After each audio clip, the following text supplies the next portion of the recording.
Here's a statistic for you. For every 2 foreign domestic workers hired by families, 1 returns to her employment agency before she's even completed a year. This was the latest average rate reflected on the Manpower Ministry's Employment Agency Directory.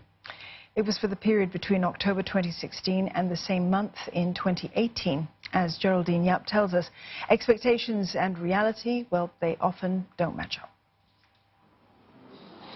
In many ways, Rosemary Kabatuan was the perfect helper. She could cook, clean, and was open to new experiences. But there was just one problem, one that forced her to leave after just 7 months. I decided to go back because of the 2 kids. They are too young, which is ages 2 and 3 years old. They keep fighting and they always want mommy. So it's so very difficult for me.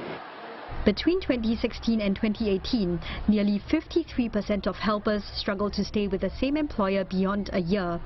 The Association of Employment Agencies says the most common reason is because the helper and the employer don't have the same expectations, and that's why compromise is important.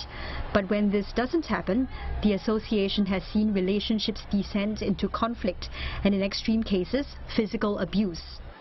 Sometimes they are cut off from even the employment agencies themselves. They are not able to express their stress. They are not able to express that they are unable to cope. The employers get very frustrated because they assume that when a domestic worker is going into their home, that she's going to be very well equipped. So when you have such situations, it just becomes aggravated. So somewhere there, somebody snaps. There is also the issue of cost. An employer who returns a helper may have to pay close to $1,000 to cover things like bond money, insurance and accommodation. Helpers, meanwhile, have to cough up as much as 2 months' salary in transfer fees. This is why some employment agencies focus on ensuring helpers know exactly what they're signing up for.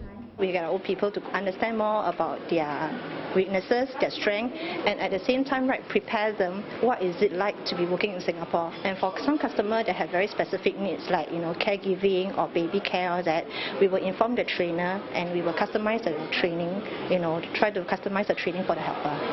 Other agencies regularly check in with the helpers in their first few months here and run activities during the weekends to help them settle into life in Singapore.